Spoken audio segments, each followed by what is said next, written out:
This episode of Is This Adulting is brought to you by our Patreon supporters. If you'd like to support the show and get awesome content in the process, weekly bonus episodes, coloring sheets, Mad Libs, you name it, you can head over to patreon.com/isthisadulting. Thanks.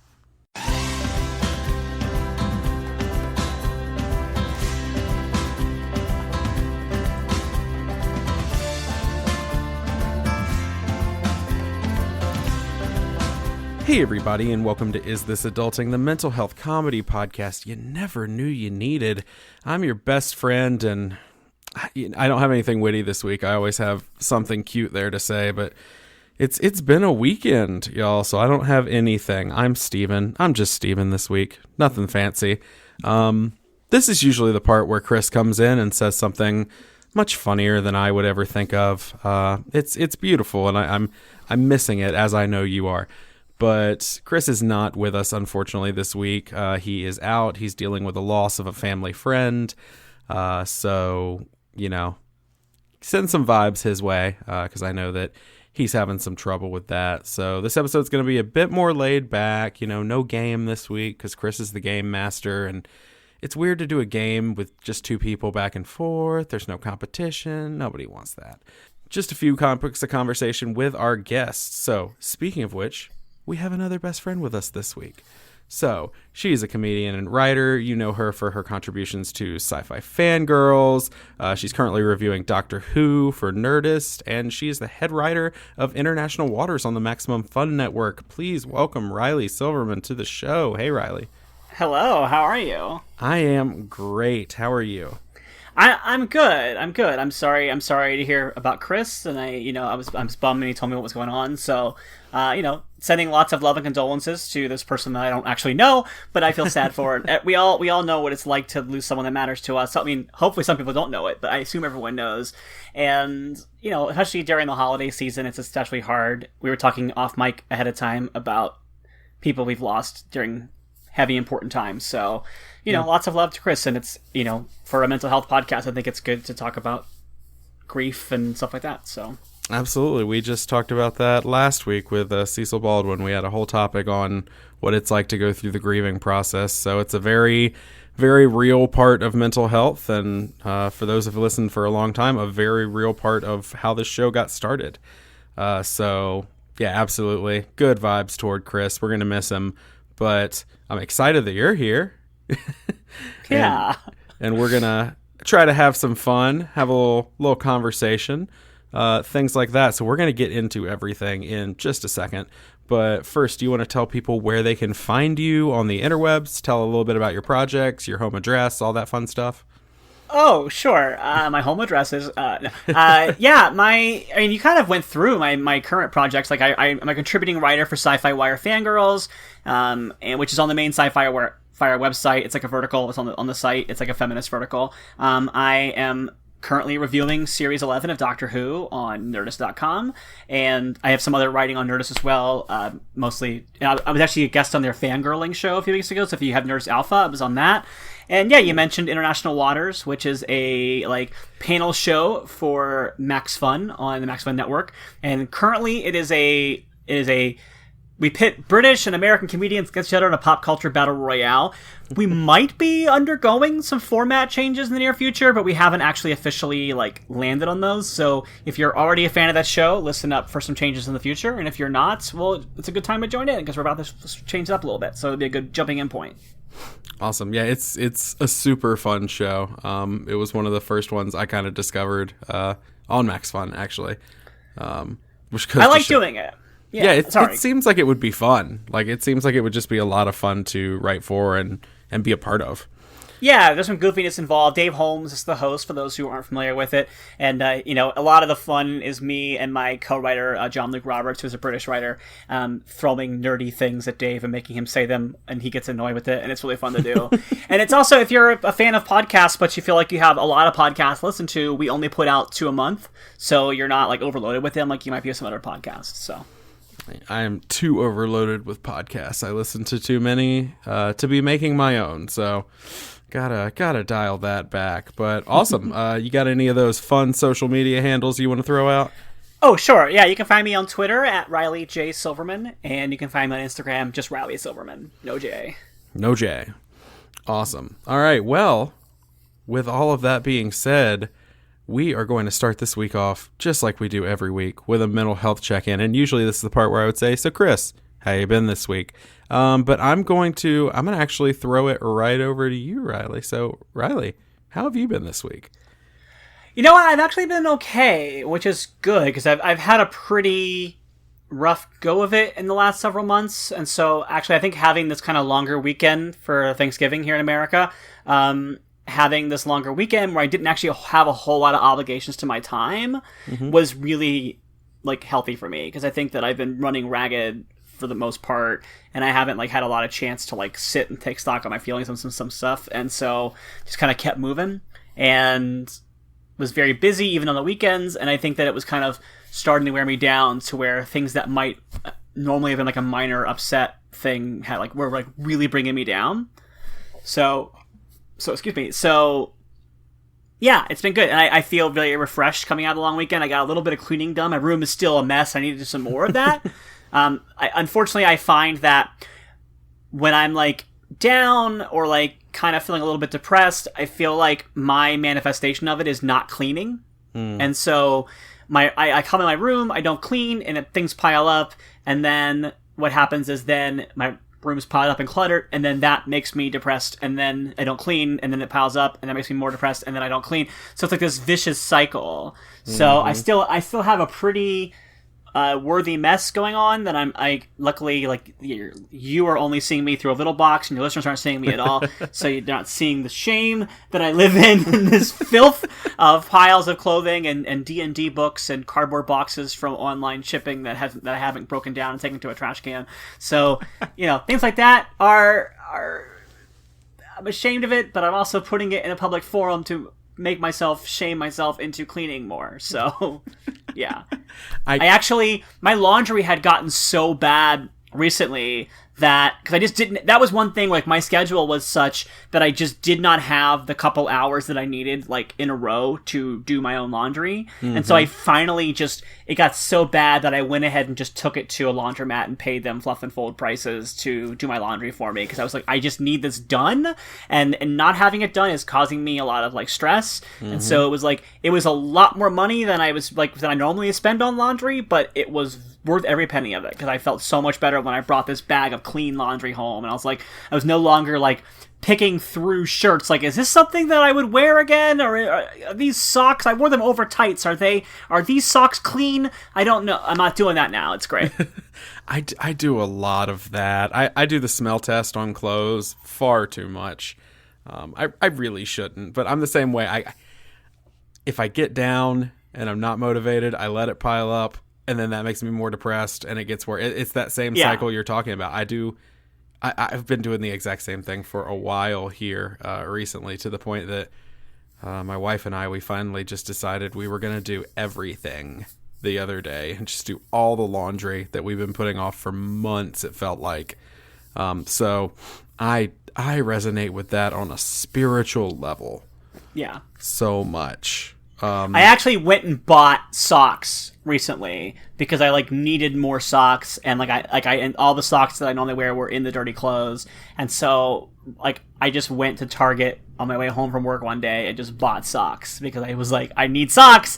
I don't have any clean socks. I'm tired of wearing dirty socks or socks with holes in them or whatever. So I'm just going to buy more. I've done it before.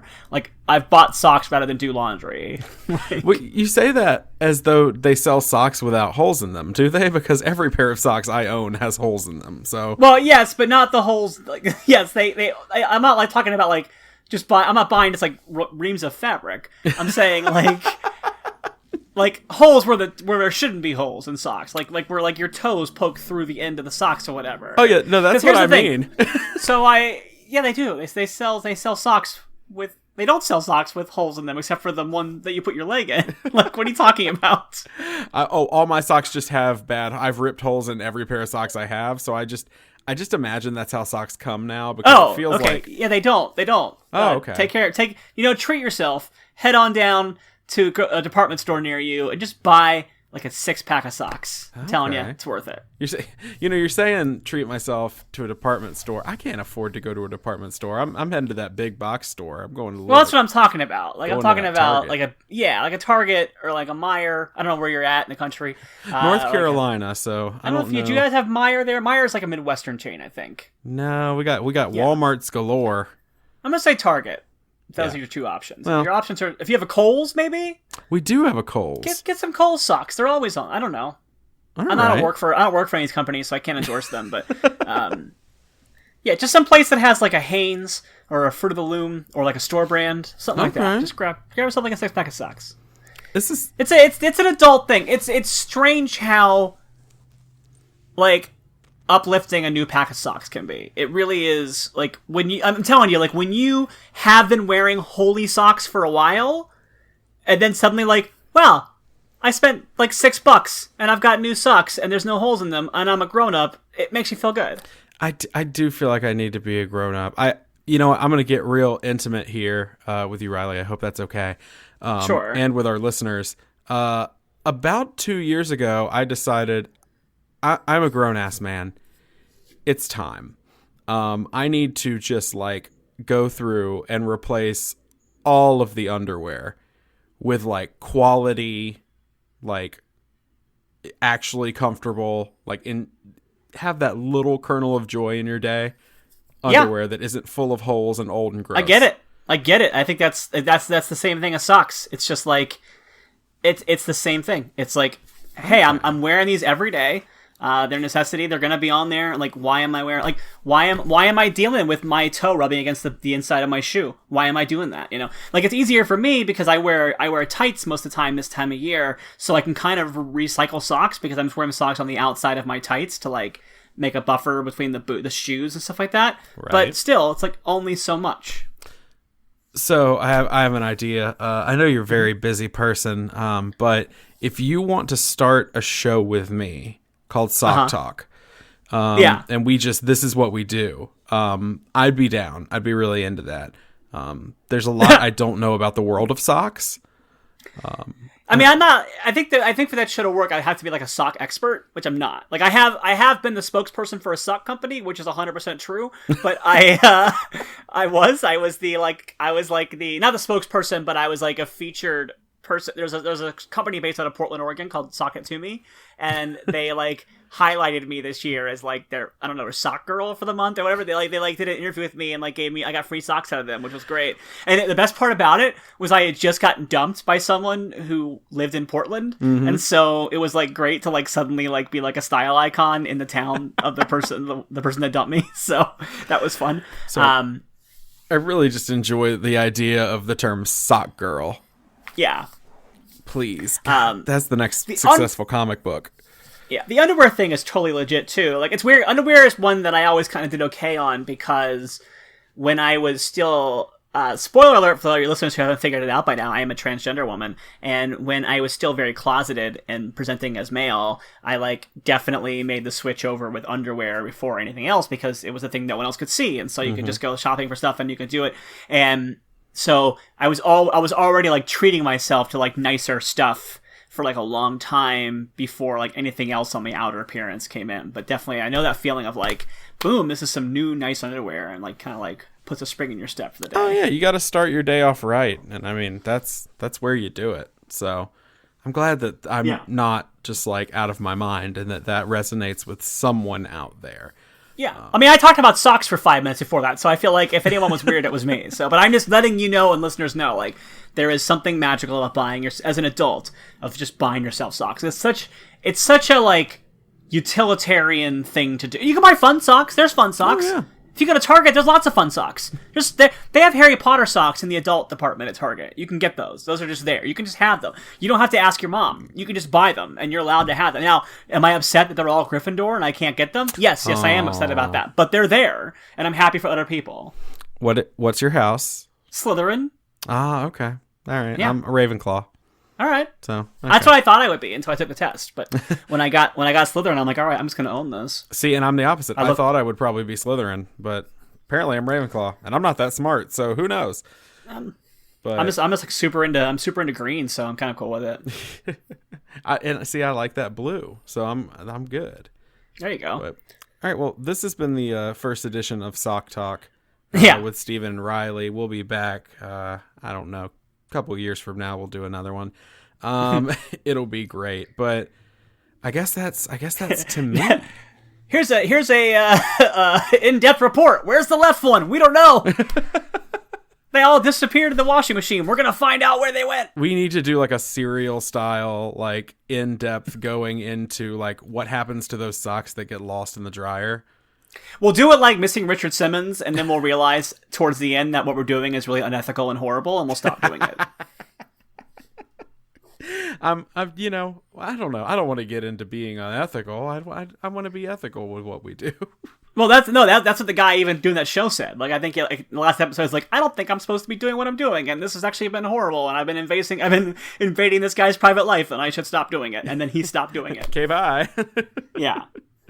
Oh my gosh. Well, I guess that's to me. Mental health check in. Okay, so Steven has been pretty good this week. I can't complain. A couple weird things. So anyone who's following the saga of all the meds adjustments that I've been doing, I've been having some weird meds adjustments. I talked last week about how it kind of clicked and I was better, and that's been good. But for some reason this week, I don't know if it's just the week I'm having or what, but my anxiety has been through the roof. But at the same time, like, nothing's wrong. Things are going well in life, so I'm not complaining about that. Just, a little bit of struggle with the meds, but overall, it's been a good week, which is 2 weeks in a row for me, which is pretty rare. That's great for this show. Man, if we can just bat 100 every once in a while, we're happy. So when I said bat 100, that's 10%. So that didn't really make sense. But yeah, I just, I've been pretty good. I'm not going to be a downer. I've got some opportunities on the horizon that I was not expecting that are going to be very, very, very, very good for me, I think. So awesome. Yeah, I can't really talk about it yet on the show, but it should be pretty cool stuff. So I will share that as soon as I am able to with everybody. So things have been good. It's a recording week. For those of you who know, I also produce another show for a nonprofit here in town, and it's a recording week where I get to teach a bunch of teenagers how to podcast. And cool. I enjoy doing that so much. And so, yeah, definitely. And I'm going to plug it. Definitely check out With It. It's Time Out Youth Center's podcast, official podcast. It is one of the only podcasts on the internet for queer youth by queer youth. So please check it out. Free plug. What up? I'm the super producer on that show. So check that out. But it's a recording week for that, which is always a good week for me because I know that I'm going to get to go and have fun and set everything up for everybody. So, been doing well. That's great. Yeah, I've been enjoying it. So I guess with that, as always, if you have a mental health check-in you'd like to share an idea of how we can encourage you throughout the week, I want to remind you, we are not professionals. We might be sock professionals, but we are not mental health professionals. So I'm not a sock professional. I'm just like a really high-seated amateur. Okay. That counts. Okay. I'm not even that when it comes to mental health. So if you are in need of mental health care, please contact a mental health professional. Or if you're in crisis, please contact the National Suicide Prevention Lifeline. Definitely do that. And you don't have to be in crisis to talk to them. They are available 24/7 just to talk if you need to talk. So do that. If you do have something you'd like to share, you can either send that to us at isthisadultingpod@gmail.com. Know that we don't get to respond to every email, but we definitely read everything. Your voice is being heard. And it is really a safe space. Send whatever you need. It's confidential with us unless you want it shared on the show. which we are going to be coming up and doing a show pretty soon with listener check-ins. So let us know whether you want it shared or not, but you can email us there, or you can check out the Is This Adulting Best Friends on Facebook. It's a big Facebook group full of people who are just willing to support you in any way that they can. So, yeah, absolutely. With that, we're going to move on to our first topic. So our first topic this week comes from our lovely guest, Riley. I am excited. Yeah. Because you sent me this topic and I was like, yes, that. I love it. Yes. So the topic that she sent me, we're talking cover songs. Yeah. And I don't think we've ever talked about that on this show, so I'm excited. So tell me, you seem to be, just based on the short email interaction we had about it, you seem to be a cover song expert. Again, I kind of, very an enthusiast. I like cover songs a lot. I maintain a pretty long list of cover songs that I enjoy on my Spotify. It's funny, I mentioned my ex in Portland, and when we first started like dating and talking, I found out one day that she also really liked cover songs. We kind of had a combo, and we were long distance, and I remember we were chatting about it, and we both kind of shared our mutual cover songs playlist with each other, and like we're adding songs from each other's list to our playlist, and it very much felt like a long distance version of like laying on the floor and playing records for somebody. Like it had that kind of like old school date vibe to it, which was really kind of cool and cute. I love cover songs. I like good cover songs. Okay. And I have a lot of thoughts on it, but in general, just as a bare bones thing, what I like about a cover song is I don't like it when it's a remake of the song. Sure. Like, I'm not a big fan of Weezer's cover of Africa. Thank you. I think it's fine, but it's like, it just sounds like Toto's Africa. And so I would give credit that because I had a pretty big blow up on the internet when I tweeted about this and posted about it, but some people pointed out that Africa is a very technically difficult song to play. And Right. so Weezer being skilled enough as musicians to play it is impressive. Good for them. If they want to do it live, I get it. But I think it's weird to release a recorded version of a song that sounds exactly like the original version of the song. Right. And the reason why I feel that way is because, and I like Weezer, and I like Toto, whatever. Yeah. But the reason why I feel that way is because I feel like what makes a good cover song is when an artist takes a song that already existed and then makes it their own. Like they add their own spin to it, or their own musical style to it, or they swap something about it, or they change something. Because music, I'm not a big music person. Like I like music, but I'm not someone who has like deep knowledge of this band and this time period, stuff like that. But when I hear a cover song, it gives me this idea of like music as a fluid thing and as a conversation. And so when a good cover song to me feels like a conversation between a tradition of a new artist, like an oral tradition almost, of like, oh, I've heard this thing and it was created and it was a completed product, like a product's a bad term, but like a completed work of art.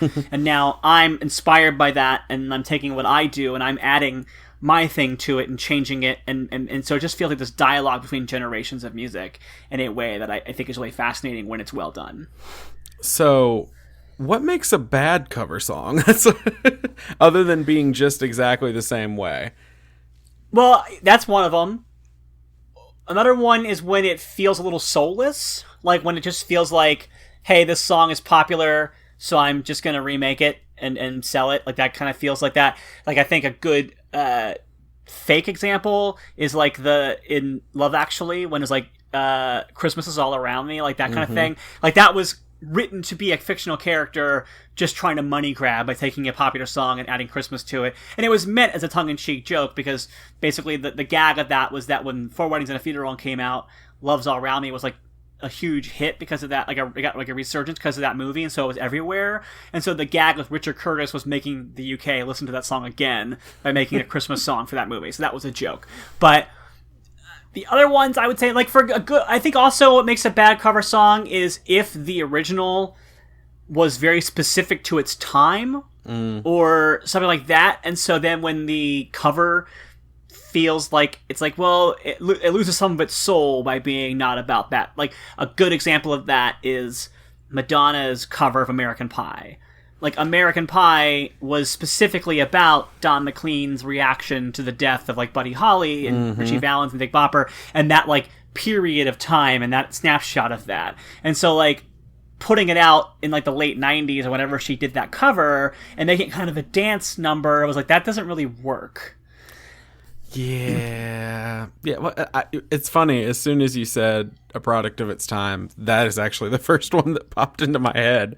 Is American Pie is very specific to the time that it was made in, and it doesn't feel right to really do that. I mean, the topics don't really resonate the same way that they used to.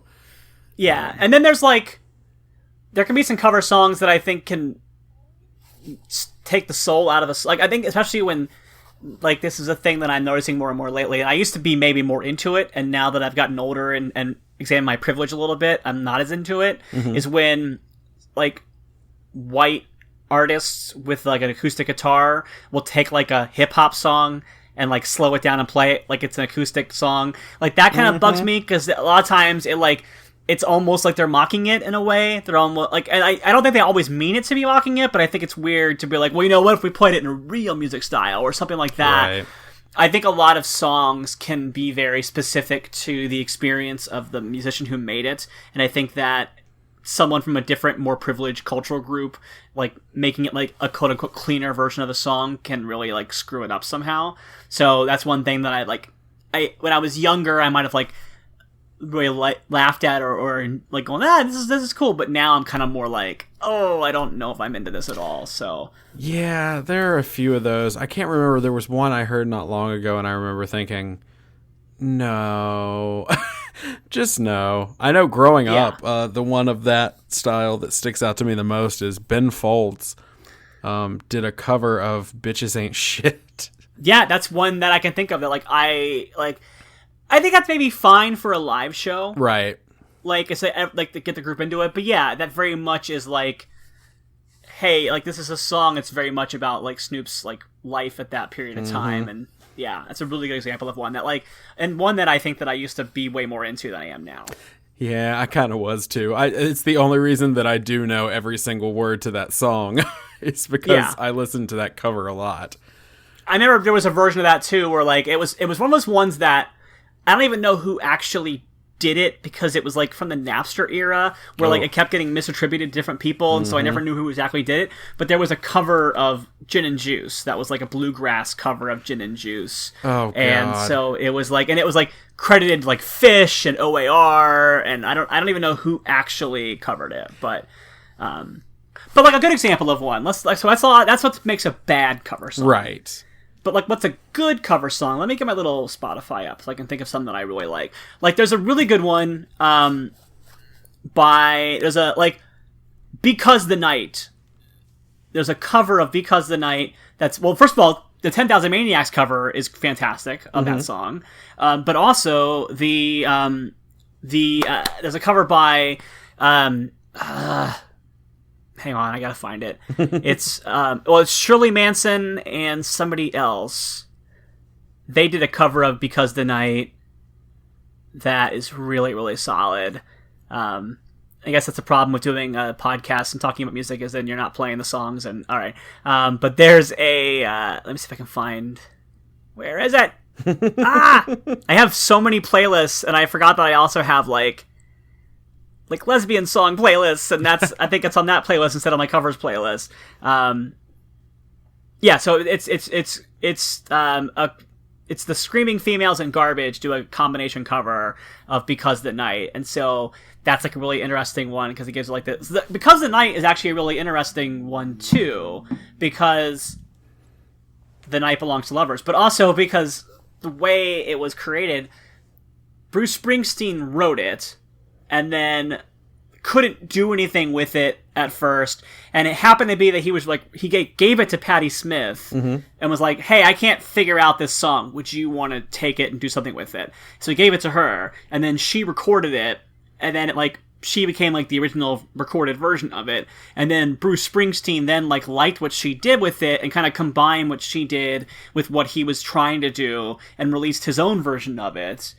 So that's there, and then there's like the 10,000 Maniacs version of it, and then there's like, so I like a song like that kind of gets passed around different people, and people can do stuff with it. Like Hallelujah is one like that can maybe get a little overdone, right? But I think a lot of people would almost argue that like the Jeff Buckley version is almost more iconic than the the Leonard Cohen version, but stuff like that is really interesting. Iconic, so. Maybe. I still think the Cohen version is better, but I think I've come around on that as well. I think there was a while where I actually the version that I really liked for a long time was Rufus Wainwright's version of it. He does a really good version of it. Yeah, that's a song that has been covered a million times. Yeah, but I feel like I haven't heard many that aren't good, at least, but it's hard to do it really well. Yeah, but it's hard to. It's like once a couple of great versions of a song have come out, it's hard to one up it. But like one that I also really like I love Lady Gaga's cover of Old Flames, because it's also like a song that her mother had written that Dolly Parton did, and then she did it. So it's like that kind of thing is like, I like that aspect of it. Yeah. Speaking of Dolly Parton, I feel like one of the most passed around songs that gets covered is Jolene. Yeah. Maybe I'm wrong, but I feel like it's everywhere. Yeah, shockingly, a great version of it is the one that Miley Cyrus did. That backyard recording thing that she did. That's like one of the best versions of that song. Oh yeah, not counting Dolly's, of course. But what are some? There's a cover of "Handle Me with Care." Mm-hmm. Handle with Care that Jenny Lewis did on her album, like Jenny Lewis and the Watson Twins, and it's like Jenny Lewis and Ben Gibbard and a few other people. I'm blanking on the names right now on it, but that's almost as good to me as the Traveling Wilburys version of it. Like it's just like it's one that I used to like just put on and play, and it was like my go-to song to like just leave on repeat while I was writing. So I could see that. See, I get torn on a lot of covers because I know so many people really like the Iron and Wine cover of Such Great Heights. Mm-hmm. But I don't know. It changed too much, and I know that's terrible, but like it feels like a lot of the covers that people really like, I'm just kind of like on the fence about. I don't really feel one way or the other. I like that Iron and Wine one because I think that it completely changes what the song is in a way that's really interesting to me. Because it makes it like, instead of being this like upbeat kind of punchy song, it's like actually kind of sad, soulful. I think that a really good example, like a classic one, is the Animals cover of House of the Rising Sun, which then became like the definitive version of that song. Now that's more of a traditional song that was like a folk song, but they made a major change to it in that they changed the gender of the protagonist from a man to a woman. I mean, from a woman to a man. So when it's the original version of it, it's a sex worker at and then when their version of it makes it a customer at the brothel, and so it's all about like the degradation of his lifestyle as opposed to degrading the like sex worker that's working there, which I think is a really interesting switch to it. Yeah, I just happen to have another one that popped in my head when you're talking about things that get passed around, and this is one of the ones where I honestly think that every cover of it has been better than the original. Bob Dylan wrote To Make You Feel My Love.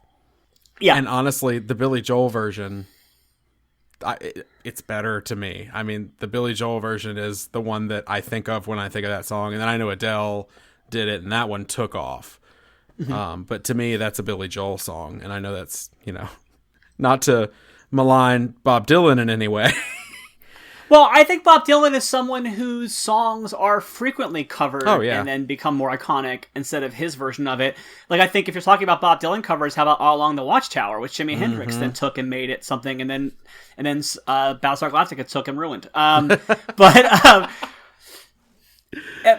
thing about Bob Dylan is that Bob Dylan's music, like, was the original, like, it was a cover. It wasn't a cover, but like Bob Dylan grew up listening to Woody Guthrie and like wanted to be Woody Guthrie in the worst way. Like he just wanted so badly. Like one of my favorite Bob Dylan songs is on his first, like his eponymous like demo album basically, which is almost all just traditional folk songs like House of the Rising Sun and Man of Constant Sorrow. But there's an original song of his called Song to Woody.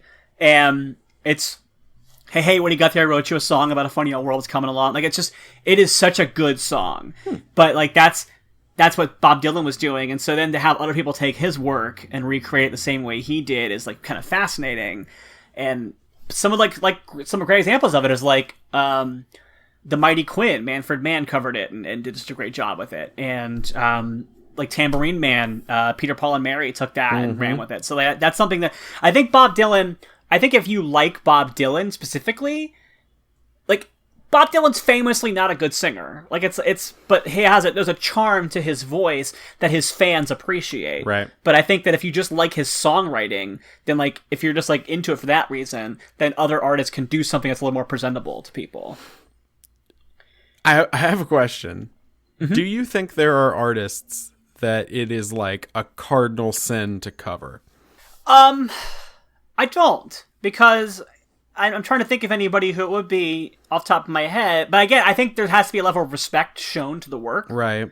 So that's where like I would have an issue with it. Like I'm trying to think of somebody who I wouldn't want to see a cover of. Yeah, I can't think of any. Do you have any?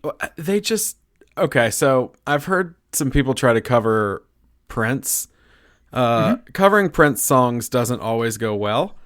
And Elton John was one that I remember thinking you can't do justice, but they just came out with an album actually reimagining some of his songs, and some of them missed the mark completely. But there's a few on there that I'm like, okay, like I think Ed Sheeran covered Candle in the Wind. But see, Candle in the Wind is one of those ones like American Pie, where it's very much about Marilyn Monroe dying. So it's like, I almost said Lady Di, and then I was like, that's the 97 version. Yeah, that's very much about Marilyn Monroe dying. However, I will say that Mandy Moore put a cover of my favorite Elton John song, Mona Lisa's and Mad Hatters, on her like coverage album, and I effing love that album. That song is such a good cover of that song. Okay. It's funny that you mentioned Elton John, because I actually have a playlist on my Spotify that's just women doing covers of Elton John songs. And it needs to be a little bit deeper, but like the version, there's like a lot that I like that aren't on Spotify, so I can't make it in my playlist. But right now my list just has 3 songs on it, and 2 of them are Mona Lisa and Mad Hatters, because one is the Indigo Girls and one is Mandy Moore. And then I also have Sarah Bareilles doing Goodbye Yellow Brick Road. Oh yeah, that is good. But yeah, like a great Indigo Girls, speaking of which, fantastic cover of Romeo and Juliet, that I actually think I like their cover more than I like the Dire Straits song that it's based off of. All right. I think that's one thing that I'm really interested in as a queer woman. I think that when I hear an artist queer a song in a way, like Mary Lambert has a version of Jesse's Girl, and it's like, I wish that I had Jesse's Girl, and so it makes it into a song about a gay woman who is longing for the girlfriend of her best friend. Like, that's a much more interesting song to me than just like a dude in the 80s wanting to bang his girlfriend's best friend, right? Like, or bang his best friend's girl. So that's interesting. And I'm sitting here and I'm like, I think you're bringing me around on anybody can be covered if it's done right. Thank you. Yeah. Yeah. I think it has to be done right. It has to be respectful. I think you have to have an understanding of what's truly good about the song, and then be able to like make that into something. Like, make something out of that. Like no, okay, this is what the song is saying, and now I will take it and I will put a spin on it. Like, there's a cover, I don't even know this band at all, but they're called like I have my covers to love list. I got it off an acoustic covers track on Spotify, and it's Hello by Adele, but it's a duet between a man and a woman. And so the idea of like, now you have both sides of this same breakup, but like now it's like a sad, like it totally changes the song, because Hello basically feels like someone leaving a long voicemail and then hanging up before it's over, whereas like this feels like 2 people. It almost reminds me of that song by like, this is a terrible example because this is a better song than that, but that one with Kid Rock and Sheryl Crow, where it was like they were like Picture? Back and forth. Yeah. Why did I know that off the top of my head? I mean, it's that to your defense, like the chorus is like, I saw your picture today, right. So like that's fair. I got it. Yeah, not a Kid Rock guy, but I kind of like. It's funny because I hate that they keep doing it in movie trailers, and so it's kind of burned me on it. But I kind of like when like a song that's like an old like rock song or whatever is given like a creepier twist to it. Like, I'm a fan of that. Like I like there's that cover of "Sweet Child of Mine" that was in the trailer for the Last House on the Left movie that came out about 10 years ago. That one was a little creepy. That was really good. I love the stuff Nirvana did on their Unplugged special, where Kurt Cobain just like pulled out all these random like songs and just like screamoed them as much as he could. But yeah, the one that I always think of when it comes to like taking an older song and making it the dark, creepy, brooding one is the most like mainstream, everyone knows it version you can. But when they put Mad World in Donnie Darko, the Mad World cover is no offense to Tears for Fears, but I mean taking it and turning it's a completely different song. Yeah. I think people forget that it was a Tears for Fears song now because that song is so like that's what people think of as Mad World. Oh, it's so good. And then there's one that I don't know if you remember this one, but when Pearl Jam did a cover of Last Kiss. Where can my baby be? Like my god, I do remember that. Do you remember the original song? From like the original is 60s? Like a doo-wop. It's like where could my baby be? The Lord took her away from me. It's so upbeat and perky for a song about a guy's girlfriend dying in a car accident. And Pearl Jam made it like as sad as it should be. Yeah, and you know what's weird is I grew up, my parents were a little older when they had me. I grew up listening to a lot of that. I knew that song growing up, the original. Me too. And I really loved it. I loved it too, but once I heard the Pearl Jam version, I went back and listened to it again. I'm like, oh, now I can't listen to this song anymore because the Pearl Jam one like made me realize how much better it could be if it was like totally appropriate to what's happening in the song. And I will say, I agree, but there's not many times I will agree that Pearl Jam made something better. Oh, I'm sorry, Eddie. I know you're a listener. I am a 90s girl, and that makes me really sad. I'm trying to think. I know we're at this point. I'm just naming songs, but Matthew Sweet and Susanna Hoff did this good collection of cover songs, and they did one of a different drum that I think is actually a really fascinating version of that. So okay, I could legitimately sit here and talk covers all day because I also have the acoustic covers playlist on here on Spotify. I'm also a sucker, and this is a product of the time I grew up in, I guess. I'm also a sucker for a good, like, pop punk, like, emo cover of a song. I used to be that. I used to have that. The thing is, like, I like a good cover, but I also like a bad cover. Oh, like, yeah. And so I definitely had an era where I liked pop, like, Me First and the Gimme Gimmes. I had, like, so many of their albums that were just them pop, like, speeding up songs and making them punky. Oh, yeah. Give me Newfound Glory's My Heart Will Go On any day. Oh, my God. Yes, of course. Oh, actually, the best Newfound Glory cover is the love theme from Karate Kid, where it's like, I am the man who will fight for your honor. That's a good one. I honestly, like, this is going to make me I'm just going to lose any credibility. Actually, if you want just a great set of covers, my girl, I just said my girl, I don't know her, I'm just a big fan of hers.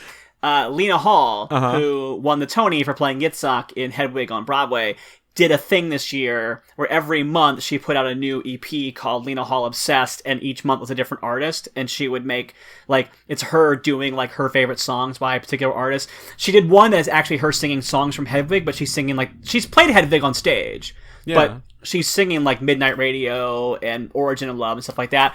She did an Elton John one, which I know you might be afraid of, but I recommend it. She did one from Muse. Oh, and cool. I love her cover of Starlight. It's really good. She did a great one of the Cranberries right after she died. Like, it was really, really good. That one's really, her cover of Zombie is really solid. Can't remember what all she's done, but she's done a few. She did Beck, which she didn't do the Beck song that I wanted her to do, which is a bummer. But she did a good Bowie one. She did one of my favorite Bowie songs, which is Queen Bitch, which is good. But if you want to talk about cheesy cover songs, you know what I don't have guilty pleasures. I own my pleasures, but one that is I have to, like, preface it. I like because it's cheesy and ridiculous. The cast of Riverdale frequently does cover songs because they'll find, like, a older song that fits really well to what's happening in the show. And I have, you know what? You laugh all you want. Yeah, buy your holy socks and laugh at my Riverdale. I watch Riverdale. I love Riverdale. Riverdale is the only show that knows is the show that most knows exactly what it is and doesn't care. It's like, we're gonna do this weird stuff and you're gonna like it.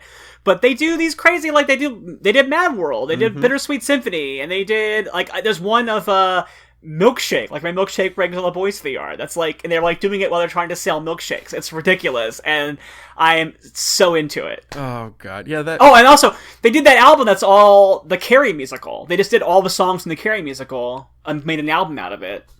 I love it. That was not a judgment laugh for Riverdale. That was I get you, because it's very self-aware of the fact that it's silly and ridiculous, and I love it. Because who doesn't love dark, brooding Archie? I mean, dumb people. That's who. That's right. You heard it here first. If you don't like Riverdale, then fuck you. I just said you're dumb. I don't say fuck you. Okay, I'm sorry. You're allowed to be dumb. You're allowed to exist as a dumb person. I've been existing as a dumb person for 28 years, so living that dream. Anyway, well, do you have any final thoughts on cover songs before we head into the break? But I think my final thought might be, if you don't like Riverdale, you're dumb. No, I think like there is something to be said about just like fun, like just dumb acoustic covers of things and like dumb pop punk things as well. But there is something to be said about like legitimately like taking something and giving it a new identity and messing with it. And I'm a fan. Yeah.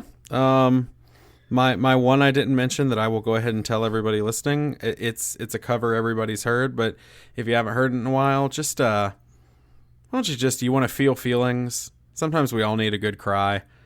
Just go listen to Johnny Cash's cover of "Hurt" by Nine Inch Nails. Oh yeah, for sure. And we'll just cry together. I'm gonna go listen to that as soon as we're done recording, and I'll cry myself to sleep. It'll be beautiful. So all right, well, we are gonna take a quick break, but we'll be right back with more Is This Adulting? Hey everybody, best friend Steven here, breaking in with your news and your weekly recommendation. So first off, news-wise, if you're listening to this right now, it is too late to send anything in for the 12 Days of Adulting recording, but I do want to say a big thanks from Chris and I both for everyone who sent in gifts and cards and all sorts of things so we can open it for our Jingle Time celebration. I'm super excited about it. We are going to have a lot of fun, and I'm really, really excited for y'all to listen to those. So thank you so much to everybody. If you didn't get them in time, don't worry. We'll unbox them later and release that as a Patreon bonus episode, so they will still be out there. But just want to say a quick thanks to everybody because of that. Aside from that, we're going to move right into the recommendations. So this week's recommendation is not a podcast, but it's related to a podcast. This week's recommendation is something that we talked about with one of our guests not long ago, and that's the Sawbones book.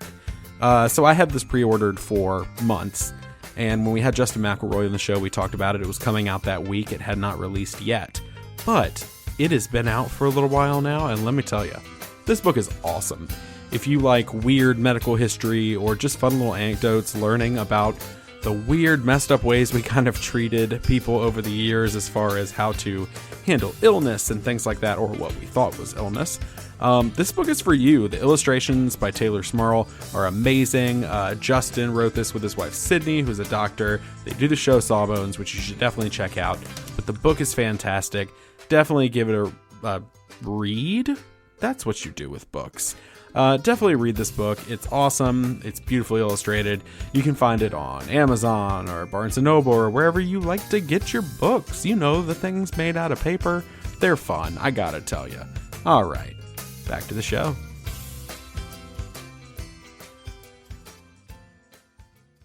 All right, and we are back. And we're moving on to our second topic. Usually it's game time. I know. I hear the disappointment. I hear it in your voices. And I don't blame you. I don't blame you. This is what you get when the game master's not here. You just get Steven. And Steven's no fun. Nobody likes Steven. Anyway. I like you, Steven. Thank you. See, she likes me. Somebody's got to. Anyway, we're going to just move on to our topic this week, which I say our topic. It's my topic, I guess. I was just kind of thinking, so if you live in the United States, Thanksgiving has just passed. We've just had this holiday that was all about being grateful. And, well, it's supposed to be about being grateful. Let's be honest. Most of us, it's about eating more food than we could ever eat in any other given scenario. But it's about being with family and being grateful and giving thanks. And so I was kind of thinking about that, and there's a lot I know over the last year. And really, I think I could do this every year as a topic. But I was thinking there's a lot over the last year. I feel like I've learned a lot. And it's one of those, it's a quote from, well, a million different things. But every 5 years, I look back and think what an asshole I was 5 years ago. And so it's one of those things where it just feels like I continue to learn things. And a lot of those lessons, whether they're serious lessons about life or things that I just learned that I probably should have known already by the time I'm almost 30, but I don't. Things like that. I've realized there are a lot of those. And so I kind of wanted to just talk about that with you, Riley, and talk about lessons that maybe we've learned over the last year or even a little longer, that we're really grateful to have learned. Okay. Yeah. And so for me, first off, I've got serious ones and I've got silly ones, but this one's kind of in the middle.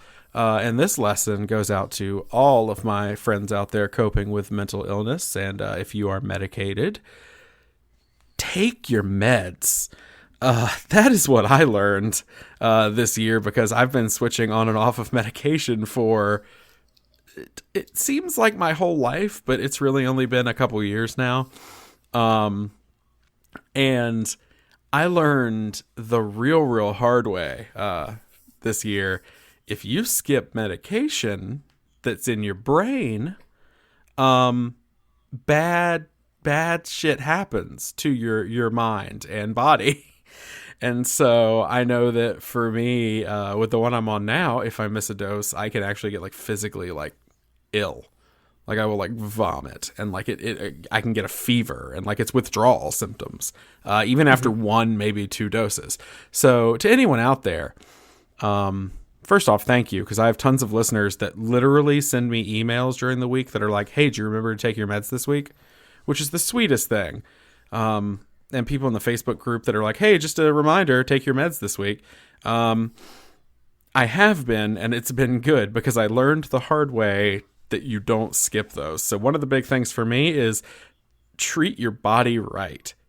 Which I say in medication sense, not in the sense of I ate a whole lot of Chinese food for dinner last night, ate the leftovers for lunch today, and then ate a whole pizza before this recording. So that aside, treat your body right. That's number one lesson from Steven over here. You got anything for me, Riley?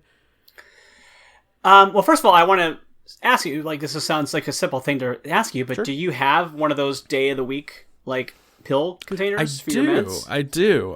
Which further, I guess, continues the idea that I'm a 65-year-old man. No, not at all. I think it's effective. The meds that I take are hormones, and they're, for transitioning, but they are also, they do affect me in mental ways as well. Sure. So I have to be careful not to miss them. And that was a really good thing for me when I was oh God, did I take my pills this morning?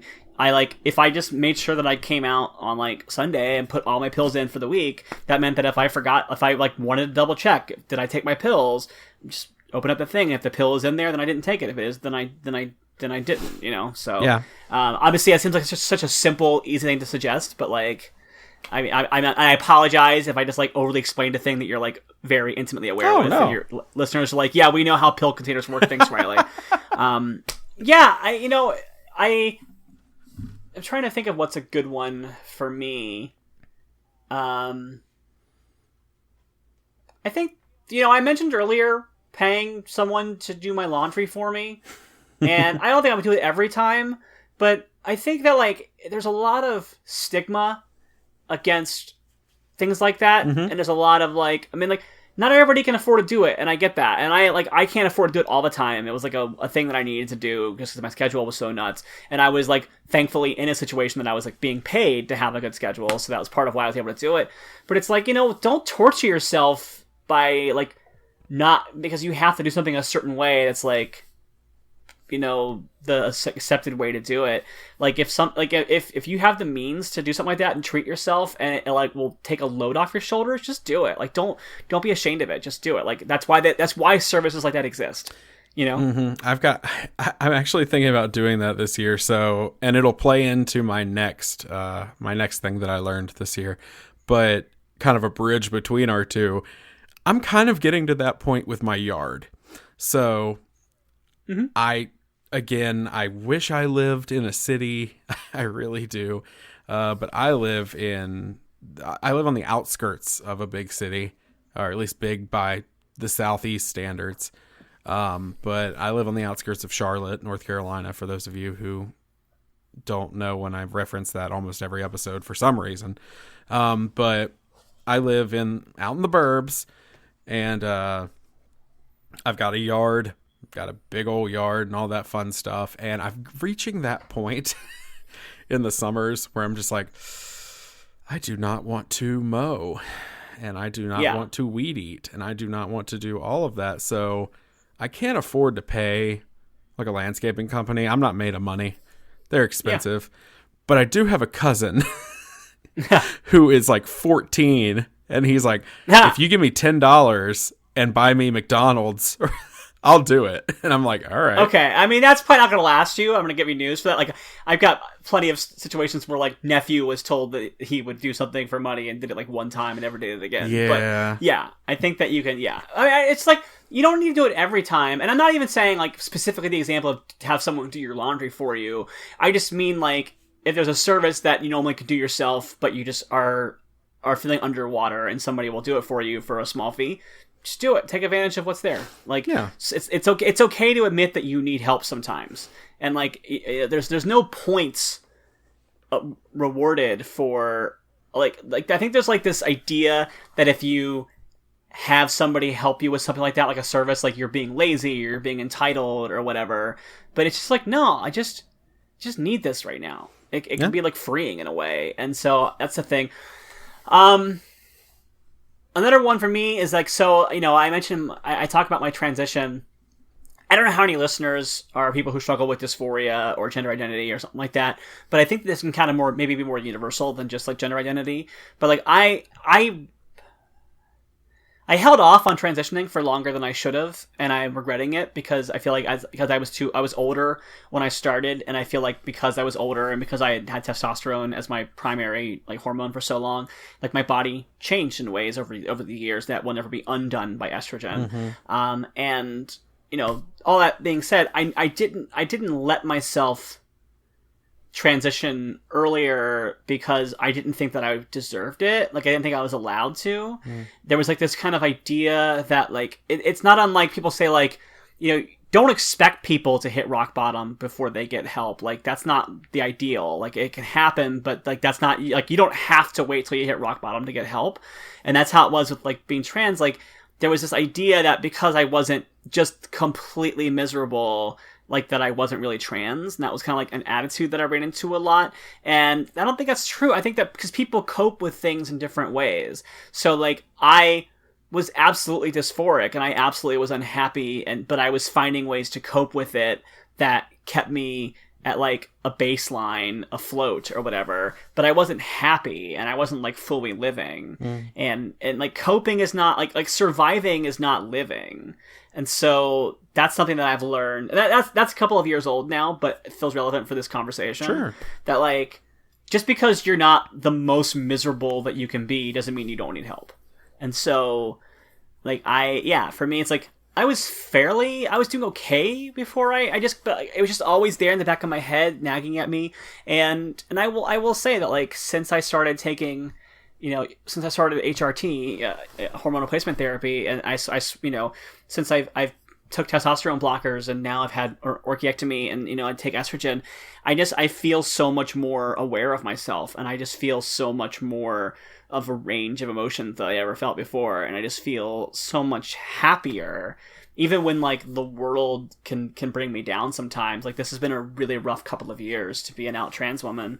Not that there's ever been like a time where it was like peachy keen, but it was feeling like that a little bit. And I don't know, like it's tough because I do think that people who are feeling dysphoric should get help and get treatment for it. But I also know like the world is not right now a great world for that, and it sucks. Because like, I did a talk recently at a college, and I did a Q&A with some people at a college up in the Seattle area, and someone was asking me about like encouraging people to come out, and there was a part of me that was super arrogant about coming out. I'd say like 3 or 4 years ago, where maybe like 4 or 5, but like it was like a lot of like, yeah, if you're able to come out, you should. Like we need more people to be out and queer, because the more of us that are out, the more people will see us, and the more that will be visible, and then everyone will get like, they won't be able to hide from us or whatever, and they'll all know someone is queer. Like I had those kind of things that I would say and post and stuff like that.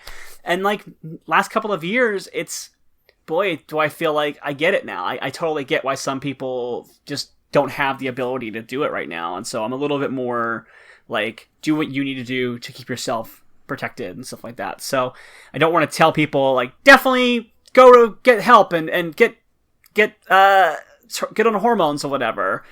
But if you're safe enough to do it, and like you're holding yourself back from it because you think you're not allowed to because you're not sad enough or whatever, get it. Like, at least talk to somebody about it. Like go to a therapist or go to a support group or somebody and just see what they have to say. And why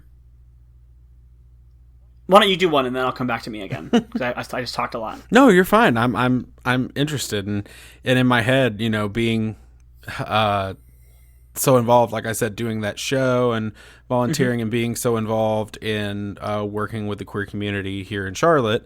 I know there are a lot of young people that I work with that are scared to transition or come out because of certain things. So, and then being the show we are, my brain immediately goes to like, what is that like mental health wise? It's tough. It's hard. Like I don't know if you've had trans guests on before, so I don't want to like retread on ground that's been spoken of, but I still have a hard time now making like solid connections with people, because I kept everybody at a little bit of distance for so long, and I was so afraid of what would happen to me if people found out who I was, that like I have these walls up, and I have this like quick to defend myself mentality that I'm aware of, and I see it like happening, and like I'm also quick to like you know, we talk a lot in queer communities about chosen family.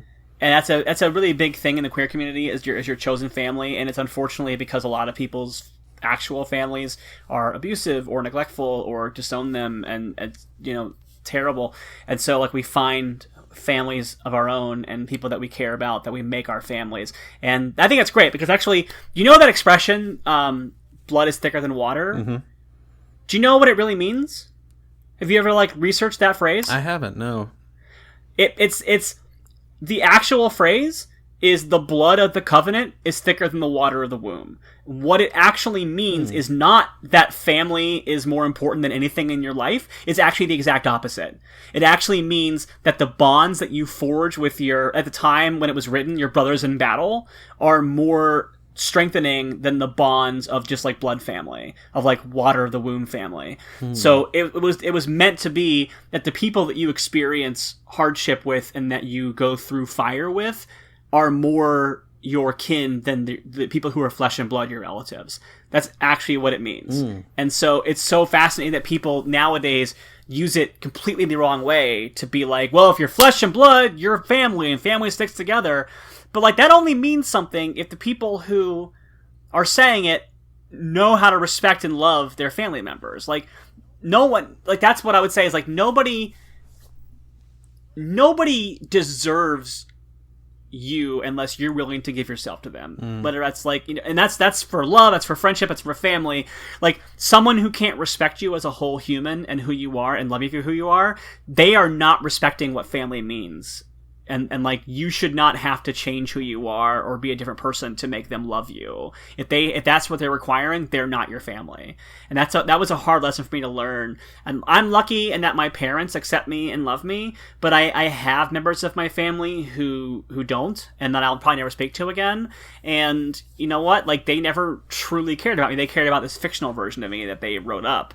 And like they don't get to have me, and they don't get to be part of my life, and they don't get to, like, they're never allowed to hurt me ever again because they are out of my life. And that's a thing that I think it's a tough lesson, but I think that no one has the right to make you feel like you're worthless. Yeah, sorry. Okay. That was not a rant that I planned on going on, but I think following Thanksgiving, I think, like, it's a thing that I think a lot of people get really down around the holidays because they don't have their families around. But, like, the people around you that care about you, that's your family. Those are the people that's your blood of the covenant. Those are the people that you're in battle with. Those are the people that you face fire with, and they are your family. And that love is no less valuable than the love of people who are on a paper tree somewhere or share DNA with you. Like, it's exactly. I have people in LA that are of different ethnicities than me. We grew up in different parts of the country. We have no blood relation except for, like, maybe distant past, that I still think of as like you are my sister. And she's like, yes, you're my queer older sister. And I look, and like, you know, it's that's how we are. What I was gonna say about I feel like I'm hijacking your podcast. No, now. Absolutely not. You're the guest. That's what I want you to do. What I was going to say, it must be my last lesson learned, I think, which is don't talk too much on podcasts. No, I think my last lesson learned is that, because you mentioned people being scared to transition.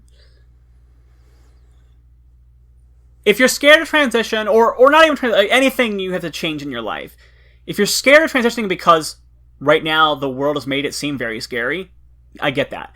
If you're scared of it in the way that I was scared of it, where you, like, can't, like, you're looking at it as this big scary thing, like, how am I going to do all this?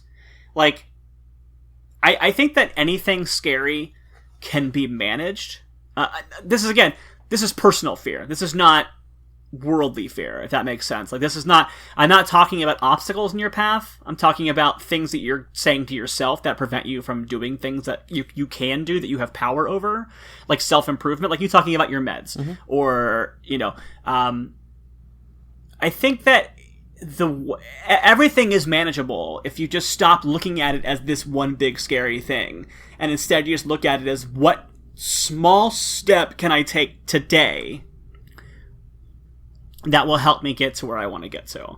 So, like, in my case, when it was 2014 and I really wanted to start taking hormones, but I was afraid because I didn't know, like, in my head it was like, okay, well, if I start transitioning, does that mean that I have to take hormones and that my body will be forever changed, and I'll have to get surgery, and I'll have to change my ID, and I'll have to, like, come out to everybody that doesn't already know, even though everyone already kind of knew because I was already out for about 5 years before I transitioned, whatever.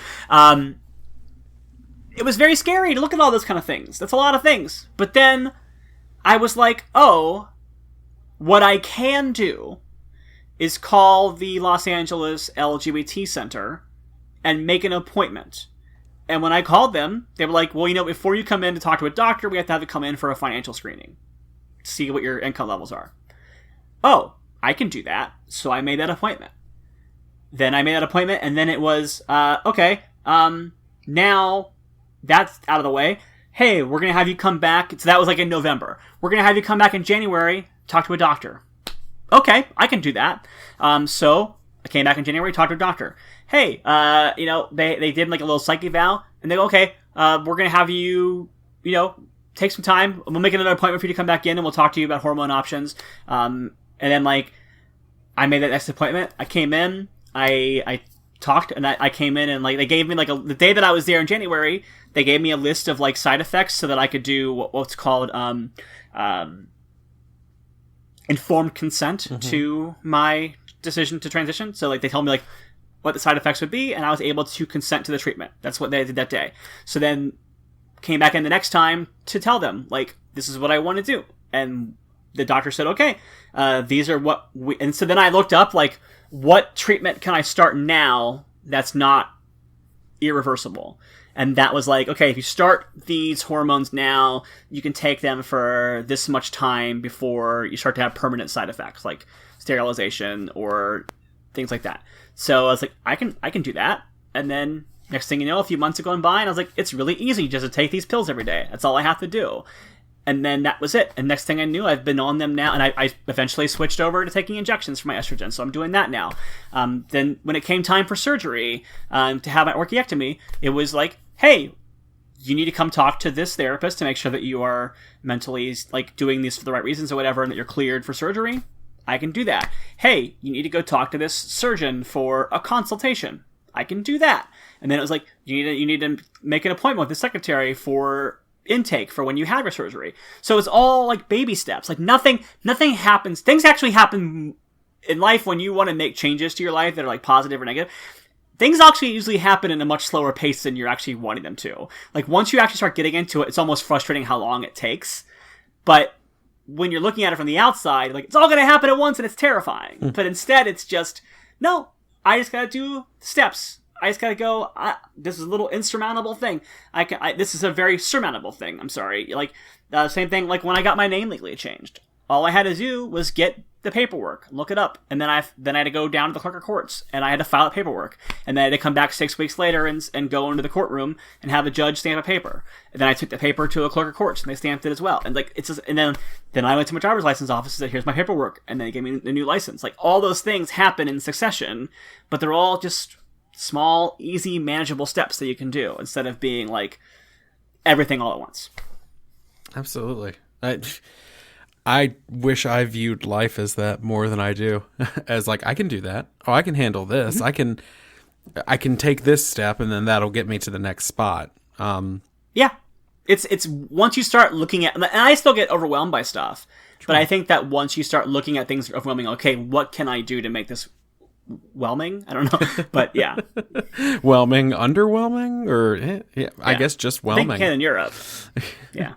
And I think for me, kind of not related, but in a way, the thing I've come away with most this year is doing the scary thing as long as it's safe for you. Doing the scary thing for your own good, for your own happiness. Yeah. Because for me, it goes back to before we started this show, I did the corporate thing, and I had my cubicle, and I made good money, and then the depression hit hard, and then I lost my dad, and I had that moment of like, all right, never again. And it's terrifying to walk into an office with a steady income and walk out without one. And that was scary. And I'm not telling you if you're unhappy in your job to just leave and get out now. Like, that's not what I'm saying. You have to do what's right for you. I was in a situation at that time where for my own safety and mental health, I had to leave. And over the course of this year, I was also looking at it as this one big scary thing of getting my life together. I was like, I'm going to get everything back together, but I have to do it. Oh my God, how am I going to handle this? How am I going to do this?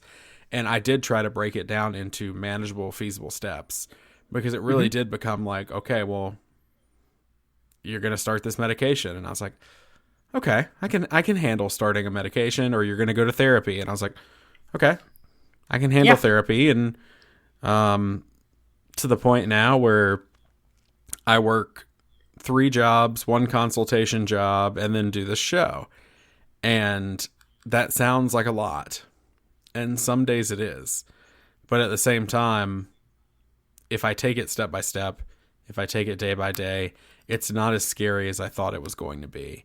And so I work harder than I ever worked doing the boring corporate thing. I work day and night until I'm exhausted. But at the same time, I'm happier than I've ever been. And so for me, I learned that sometimes doing the scary thing and taking that step out onto, and this isn't anything revolutionary.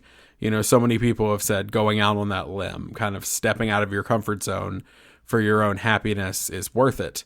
And I'm not the first or the last person to say that. But for me, the biggest thing I learned this year is my happiness matters much more, and my happiness and success is not measured by finances. It's not measured by download numbers or whatever because when we started the podcast, my God, I was anal about it. I was just like watching everything about numbers and stats and all that. And then I was like, you know what? No, I'm just do the show you want to do. Yeah. We enjoy ourselves. We have conversations. And we have some of the best listeners out there who are just so good to each other. And in a weird way, it's restored my faith in humanity during a time in the world, as we've referenced, where my faith in humanity has been pretty broken for a few years. And so it gives me hope in what that is. So, yeah, for me, it's just been do the hard thing if it means that you're going to be safer, healthier, and happier. Yeah, I think it's great. Yeah, it's been an interesting one, but, a good one. So, well, if there is no other final thoughts on that, I think we're going to start winding it down, go through all that fun outro stuff that everybody just loves to do. Okay. If you would like to send us a topic for discussion or a mental health check-in, or if you have anything else on your mind, we will remind you once again, we are not professionals, but you can email us over at isthisadultingpod@gmail.com. You can follow us over on Twitter at @isthisunderscoreadulting, or you know what? Go over to Facebook, check out the Is This Adulting Best Friends. It is a listener group where people get together, they talk about the episodes. They are there to post funny dog videos, but they're also there to say like, hey, I'm really struggling right now with this, or has anybody taken this medication, or has anybody been through divorce, or is it like they're there to support each other in that way. And the second you come in there, they welcome you in there with open arms. You've got 700 new best friends in there that are so ready to talk to you and build you up and send you silly memes. So it's a great thing. Check that out. Real quick before we go, as always, we would like to thank the collection for the use of our theme music, The Borrowers, off their album Ars Moriendi. Riley, thank you so much for coming on the show. Thanks for having me. It was a blast. Do you want to remind everybody where they can find you? Yeah, you can find me on Twitter at Riley J. Silverman, and you can find me on Instagram at Riley Silverman. And writing all the articles, just all of them. Yeah, Sci-Fi Wire, Fangirls, and Nerdist, and International Waters. Awesome. Oh, and I have a comedy special on Seed and Spark called Everything is Fine. So if you have a Seed and Spark subscription, you can get that. If you don't, you can get it for like $2 a month. And you can watch that. There's a half-hour one that's like just me, and there's also like an hour one that's like me and 5 other comics. So that's awesome. That's really good. Yeah, the half-hour one. It's not a half-hour set. It's like interviews. It's interviews with me and interviews with a woman named Stacey Halal, who runs a comedy festival in Portland that I've been at a bunch of times. And so she spoke about me to the filmmakers, and then they spliced that with my set. So cool. And I can say, based on just what YouTube turned up, back when I was checking out your comedy and stuff, it's funny. It's funny stuff. So I enjoy it. So definitely check her out over there. All right. Well, that is going to do it for us here on Is This Adulting this week. I've been your best friend, Steven. And I've been your best friend, Riley. And remember, kids, be happy, stay healthy, and go hug someone. Because you never know. They may not know a thing about buying socks, and they really might need your support and your help. You're going to need a sock expert just like Riley. It's just going to give you all the info. But get their consent before you hug them. Yes. Please hug with consent. We do try to remind folks of that. That's pretty crucial. So, yeah, I'm a big hugger. Not everybody is. So. I am too. I just want to hug everybody, but I got to make sure. I'm like, is it okay if I hug you? Is that? Yeah. All right, y'all. Have a good week.